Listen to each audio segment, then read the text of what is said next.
நம்ம ஒரு பட்டியல் போட்டோம்னாக்கா அதில் கண்டிப்பாக சிவாஜி கணேசன் இடம் பிடிச்சிருப்பார். ஏன்னா சிவாஜி கணேசனுடன் ஜெயலலிதா நடித்த பெரும்பான்மையான படங்களில் ஜெயலலிதாவுடைய நடிப்பு பிரமாதமாக இருக்கும்.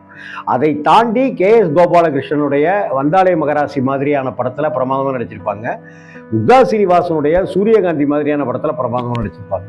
இதை தவிர்த்து ஜெயலலிதாவுடைய ஆகச்சிறந்த நடிப்பை பார்க்கறதுங்கிறது வேற விதமான கவர்ச்சி அப்படி இப்படின்னு தான் கிளாமருக்கு முக்கியத்துவம் கொடுக்கப்பட்ட படங்கள். அவன்தான் மனிதன் அட்டகாசம் பண்ணியிருப்பாங்க. சிவாஜி, ஜெயலலிதா, முத்துராமன், மேஜர் சுந்தரராஜன்லாம். இன்னும் சொல்லப்போனால் மேஜர் சுந்தரராஜனுடைய பல காட்சிகள் ரொம்ப பிரமாதமாக நடிச்சிருக்காரு அப்படின்னு நான் பாராட்டினேன். அந்த அளவுக்கு அவர் ரொம்ப கலங்கடிச்சிருவார் நம்மளை.